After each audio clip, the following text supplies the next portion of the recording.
역대 MCU 영화 중 최악의 영화는 무엇일까요? 평점을 통해 최악의 빅3 영화에 대해 빠르게 알아보겠습니다. 구독, 좋아요 누르셨나요? 그럼 지금 시작합니다. Right now. We need heroes. Higher, further, faster, baby. That's right. Higher, Further. faster. 현재 개봉 후 얼마 안 돼 아직 평가는 이르지만 한국 개봉 후 로튼토마토 평론가 점수는 53%로 시작해 현재 62%로 올랐으며 팝콘 지수는 북미 개봉 후 83%로 시작해 85%까지 올랐습니다. 메타크리틱 점수 역시 50점으로 시작했고요.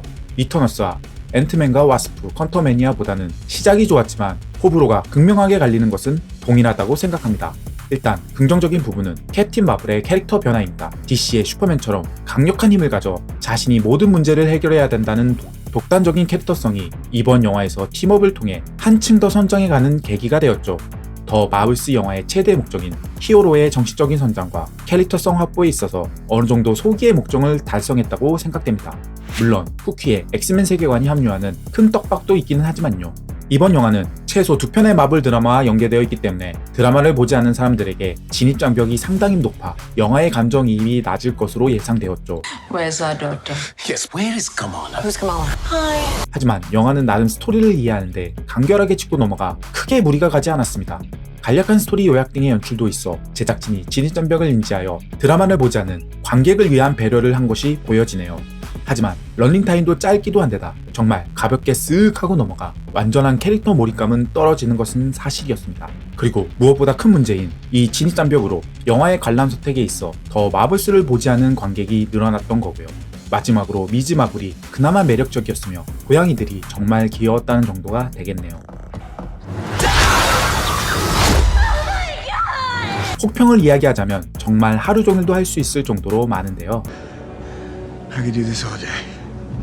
미즈 마블과 모니카 램보의 최소한의 서사를 풀어내 개연성이 너무 낮았습니다. 이들의 팀 구성과 관계 등의 설명이 부족해 몰입도가 낮아졌죠. We're a team. No, we're not a team. We're not a team. 앞으로 나올 마블 시리즈의 문제로 진입장벽의 대가가 너무 높다고 생각되는데요.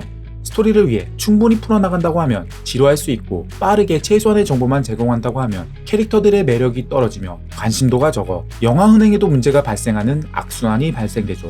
MCU 영화에 풀어야 할 숙제이자 디즈니가 디즈니 플러스를 위해 많은 컨텐츠를 제작해 발생된 문제이기도 합니다. 물론 OTT의 흐름 속에서 가져가야 할 전략이지만 마블 영화에게는 오히려 도구로 작용했네요. 이외에도 스위칭 액션을 정면으로 내세운 마케팅치고는 액션의 질과 합이 부실해 보였습니다. 연계가 뻔하고 오히려 스펙타클함이 없을 정도로 밋밋한 느낌의 액션을 보여주죠. What is happening? We switch places whenever we use our powers. 스위칭이라는 아이디어는 좋았으나 재료 손질을 거지같이 한 요리처럼 너무 아쉬웠습니다. 그리고 브리라슨을 필두로 페미니스트 영화로 낙인 찍힌 게 문제인데요. 여자들을 위한 영화로 여자 3명이 주인공으로 나온 것은 100번 양보에 넘어간다고 하지만 영화 곳곳에 너무 여성 우월주의가 묻어있어 더 거부감이 들었습니다. 거기에 백인 남성은 거의 안 나오는 캐릭터 기용을 하고 있는데요. 마블 최초의 흑인 여성 감독인 다코스타가 그동안 주장한 내용이 이 영화를 통해 편협한 시선을 가진 감독이라는 것을 알게 되었습니다. 흑인에 대한 인종차별 경험을 통해 다양한 인종과 적극적인 여성 캐릭터를 기용한다고 했지만 백인을 거의 기용하지 않는 것과 영화 곳곳에 여성 우월주의적 연출을 보고 있으며 오히려 역차별이며 열등감의 표현밖에 안 보이는데요. 정말 디즈니의 PC주의가 인어공주, 백설공주, 스타워즈 등 정말 많은 영화들을 망치고 있다고 생각합니다. 한 사람의 팬으로서 정말 심각하게 바라보아야 하며 영화는 영화로 놔두어야 하지 않을까요? 박서준의 발리우드, 매력없는 빌런, 오히려 불쌍한 느낌이 들 정도로 존재감이 없었습니다. 개인적으로는 쿠키도 예전 루머 등을 통해 알고 있어서 재미보다는 걱정이 더 앞섰는데요. 엑스맨을 본격적으로 등장시키는 방식이 너무 뜬금포 쿠키로 이어졌으며 엑스맨까지 큰 이야기의 서사를 앞으로 어떻게 풀어갈 수 있을지 의문도 드네요. 마블 페이지 5의 영화 갖고는 정말 문제가 있을 정도로 딜을 생각 안 하는 녹박구 형식이라 이 영화만 하고 끝이라는 설정이 많아 보였습니다. 정말 하루 종일도 깔 수 있을 정도로 아쉬운 영화 더 마블스였습니다.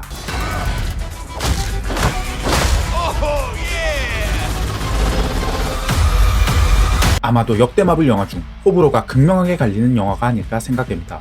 로튼토마토 평론가 지수도 46%로 역대 MCU 영화 최악의 성적을 받았고, 팝콘 지수는 83%이지만 호평하는 측과 혹평하는 측이 크게 갈리면서 네티즌끼리 서로 싸우기도 할 정도였죠. 마블 스튜디오에서는 내부적으로 큰 성공을 거둘 것이라 생각했던 영화에 대한 부정적인 리뷰와 팬들의 엇갈린 반응을 포함하여 흔행 참패라는 결과까지 나와 큰 충격을 받았다고 합니다. There's something I never told you. It isn't what you think. 이 영화로 인해 마블이 처한 심각한 문제점을 그들 스스로 인지할 수 있었던 계기가 된 것 같아 보이네요. 그럼 이 영화의 문제점은 무엇이었을까요? 앤트맨 영화 시리즈의 특징인 가족애는 이번에도 어김없이 잘 표현되었으며, 전투신도 자이언트맨의 돌격 장면과 여러 앤트맨들이 뭉쳐 캐시를 지키는 장면, 개미떼 등 화려하면서도 나름 나쁘지 않는 연출의 액션 장면이었습니다. 기존의 연기력이 훌륭한 배우 이외에도 캐시 및 빌런인 칸 역시 준수한 연기력 이상으로 전체적으로 배우들의 연기력 역시 좋았습니다. 이런 연기력 있는 배우진과 화려한 액션을 무장했지만 두 가지의 큰 문제점을 가지고 있었습니다. 개연성 없는 각본의 문제와 정복자 같지 않은 어설픈 정복자 칸 캐릭터의 연출로 인해 기존에 있던 앤트맨 시리즈의 매력이 사라졌죠. So, what's it gonna be? Batman. 개연성 없는 각본은 양자 연역의 가치는 억지 전개를 떠나 제니까 양자 연역 세계에 대한 비밀들이 서서히 풀어나가면서 구구절절 설명하는 설정 노름에 너무 많은 런닝타임이 할애돼 전작 중요한 양자 연역과 칸에 대한 깊이가 떨어졌습니다. 정복자 칸 역시 과거사에 대한 내용을 특별한 연출 없이 거의 설명으로 시작해 설명으로 끝나 지루함이 배가 되었죠. 과거 영화에서 볼 수 있는 올드한 빌런인 설명충으로 만들었으니까요. You may not want her to watch this. We had a deal.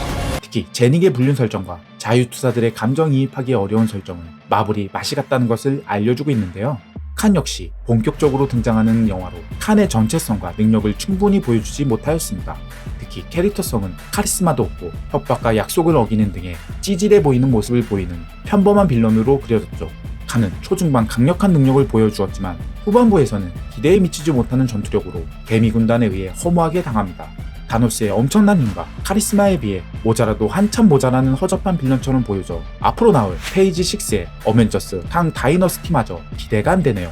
이상한 각본과 어두운 분위기로 인해 앤트맨 시리즈의 특유의 개그와 커졌다 작아지는 캐릭터 능력을 살린 액션이 사라져 영화의 매력이 크게 떨어졌습니다.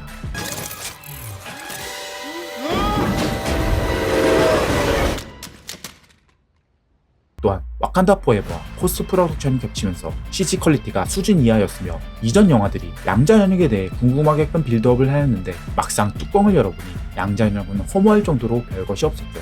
그리고 모더까지 정말 까고 싶은 게 한두 가지가 아니네요. 마블의 큰 틀을 이어갈 빌런의 허접함과 영화 외적으로 칸을 연기한 조너선 메이저스의 여자친구 폭행 혐의로 정말 마블 팬들이 심각하게 걱정하게 만든 영화라 생각합니다. You thought you could win. 마동석이 히어로로 출연해 화제가 되었던 이터널스. 이 영화 역시 호불호가 갈리는 영화입니다. 로튼 토마토 평론가 지수는 47%이며 관객 점수는 77%로 평단과 대중 등의 엇갈린 반응은 다른 사이트에서도 비슷했습니다. 이러한 이유는 7,000년 전과 현재 이야기를 풀어나가는 구조를 가지고 일반적인 외부의 적과 싸우는 내용이 아닌 멤버들 간의 싸움과 충동을 통해 이야기를 전개하는 방식이었습니다. 기존의 MCU에 없는 색다른 전개 방식이었죠. 또한 고대의 괴물 모습과 새로운 히어로들의 모습, 압도적인 셀레스티얼, 그리고 특유의 영상미 등 이전 마블 영화에서 느끼지 못한 새로운 느낌을 보여준 마블 영화였습니다. 좋게 말하면 가가마시도였고 나쁘게 말하면 무리수, 마블 영화지만 마블 영화 같지 않은 영화였습니다. 호평을 받은 부분은 누구나 동의하는 영화의 영상미입니다. 전투신도 전투신이지만 우주나 초월적인 존재와 외적인 이미지를 그래픽으로 구현하는 데 있어 압도적인 수준의 CGI를 보여주었습니다. 또한 시대에 맞는 배경 미술도 좋았으며 티아무트와 아리심의 등장씬은 연출력이 돋보일 정도로 명장면이었는데요.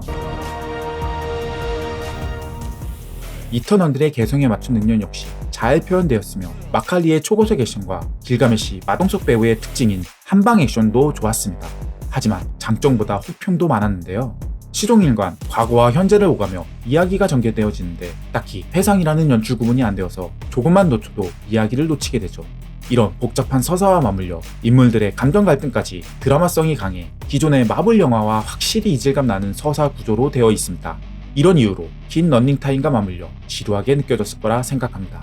거기에 중심 인물인 이터널들만 10명으로 각각의 서사가 골고루 나와 각 인물에게 감정을 이입하기에는 시간이 짧았습니다. 영화 보는 내내 10명의 이터널들의 이름을 다 외우기 힘들 정도였으니까요. MCU의 가장 큰 장점인 히어로의 매력을 최대한 끌어올려 좋은 캐릭터성을 구축하는 것인데 이 영화에서는 그러한 부분이 많이 퇴색되었습니다. 이터널스 멤버들의 다양한 인종, 성별, 국적을 가진 것은 좋았지만 성소수자 문제까지 표현하는 것은 너무 같다고 생각되네요. 어쩌면 이때부터 디즈니의 PC주의의 문제점을 지적했어야 했는지 모르겠네요. 빌런도 큰 문제로 데비안치의 리더격인 크로도 인상적이지 못하였습니다. 빌런의 서사가 적어 적을 물리쳤어도 공감대가 적어 짜릿한 쾌감이 줄어들 수밖에 없었습니다. 또한 다양한 캐릭터에 맞는 능력이 마지막에는 너무 평이할 정도로의 연출 액션을 보여주는데요. 정말 이터너스들이 타노스보다 강하다는 생각이 1도 들지 않을 정도였으니까요. 이외에도 호불호가 심한 이카리스의 마지막 장면과 정적인 연출로 인한 지루함, 그리고 MC와의 연계성 부분도 생각하면 이 영화가 독이 될 수 있다는 의견이 많았죠. So now that Captain Rogers and Iron Man are both gone, who do you think's gonna lead the Avengers? I could lead them.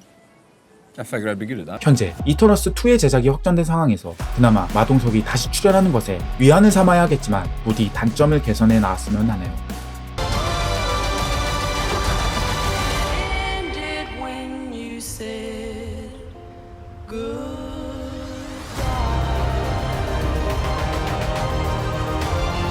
더 마블스, 이터널스, 앤트맨 퀀텀매니아는 호불호가 극명하게 나뉘는 영화로 역대 마블 시리즈 중 최악의 영화에 속하는데요. 이 세 영화의 공통점을 통해 마블이 더 나은 영화를 만들기를 바랍니다. 여러분들은 이 세 영화 중 어느 게 더 최악의 영화였나요? 여러분들의 다양한 생각을 댓글로 남겨주세요. 모든 댓글에 댓글을 통해 여러분들과 같이 생각을 공유했으면 합니다. 영상이 도움이 되셨다면 구독과 좋아요, 알죠? 감사합니다. 무빙 CG였습니다.